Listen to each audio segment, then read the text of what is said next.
You're on 10 acres here, right? 13. So it's very hard to see it now, but this was the only slope on the whole property. So it's steep. So you're utilizing some natural contours. Yeah, mostly.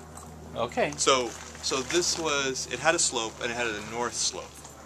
Yes. And this was it. And there was lots of room to work around it. They'll link up to this. This goes, tunnels through this mountain to daylight, which is a very long distance to get to daylight. Very deep, very long. Yes.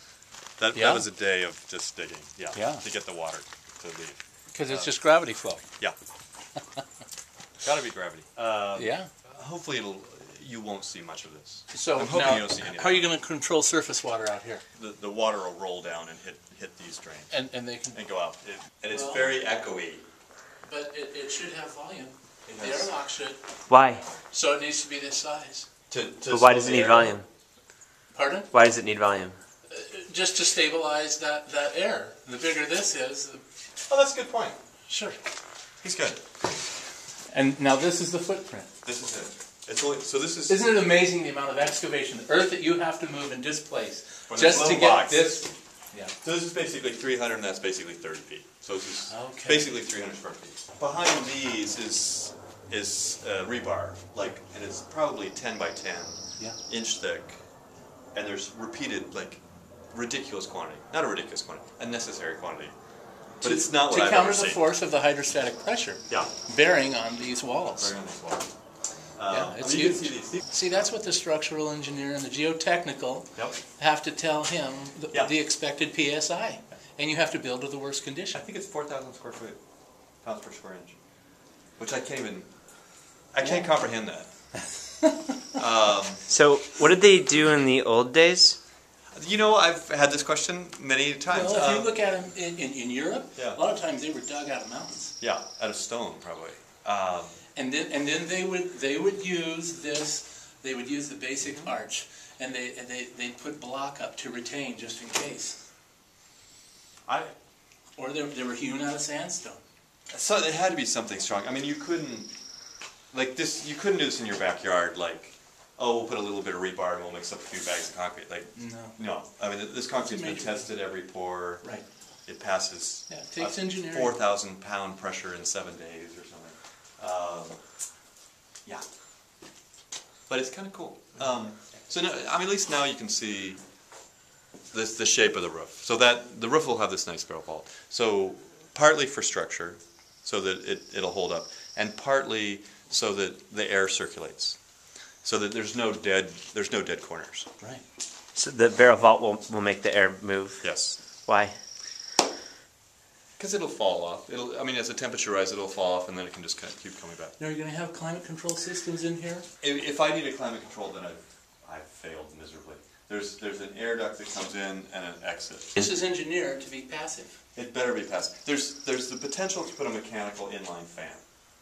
Okay. Which will draw a couple of amps. I can work with that. But what we'll see in 2 weeks or so is the inline air actually comes from outside, and then it goes, I think it's 100 feet. It goes back and forth, back and forth, back and forth, back and forth, PVC pipe, so that it's running through the cold soil before it comes in.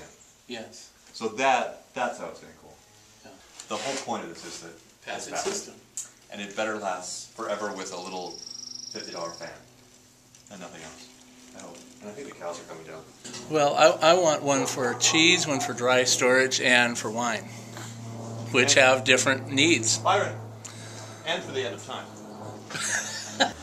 2048 or so, the last of the cheeses will be removed, and then the sarcophagus will come in the center, and the doors will automatically seal. And then I will be here for 1,000 years, and that's really the plan. So Jacob can drop laurel wreaths in your name. Yes, yeah. Every Sunday. It looks like a mausoleum, doesn't it?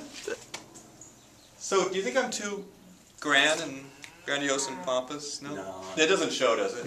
No.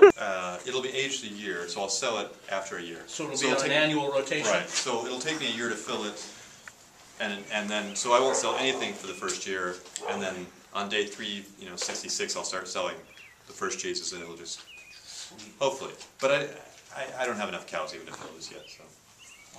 So, and now all of this pour is being sourced locally.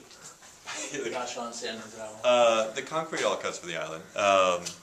Special, super strong, super everything concrete. Yeah.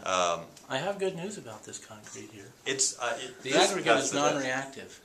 It lasts forever. Down in Southern California, we have a trouble called ASR, alkali salinity reaction, and it is something that it is chemicals that is in the aggregate that doesn't get along with the chemicals in the glue, which is the cement. Yeah. And so they debond from the rebar after several years. Whoa. And that is why the aggregate on this island is so highly sought after by. They should mine it and sell it to Seattle. And they were like, and it settles the concrete. Oh, no, I'll tell you what that is. That's a vibrator. It's a vibrator. Yeah. And they put it down in, and it's so that there's no air pockets. Yeah. Because if there's any void, that's a weak pour. It's a chink in your armor. And they've got it. I mean, it's got to pour it all the way down to here from. Right. That's like 11 feet. Yeah, yeah. And see, if they're pouring even slightly dry, they've got to pour at a certain viscosity, and it has to go from the bottom up. It has to be super, super solid. Yep. And when it goes around, depending on the size of the aggregate, when it goes around rebar, it has to be settled. It has to be totally around that rebar for you to get the maximum strength out of the matrix of the two joined together. I don't think you could get rid of that. I mean, that would be incredibly difficult. I mean, the concrete is extra strong. There is so much metal in it. Yeah. A bulldozer, you're not going to knock it over. It's not. That's what's so exciting about this. This is the beginning of the service life of a facility that's going to last hundreds of years. Yeah. I mean, the door will have to be replaced every couple hundred years or something. The doors are stunning. Frederick's hand Do you have carving. shop drawings on them already? Oh yeah. But they're all and they're so protected. I mean, the most is there's moisture on the bottom and they rot in the bottom inch. But there's no weather. He'll put a sweep down there. He'll put a sweep down there. It'll be fine.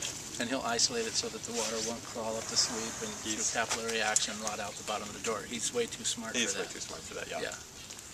But I don't even think it could ever get rain on it. I don't know. And unless for some reason that... Gosh, this is just wonderful. It'll be there for 200 years. Yeah, 500 years.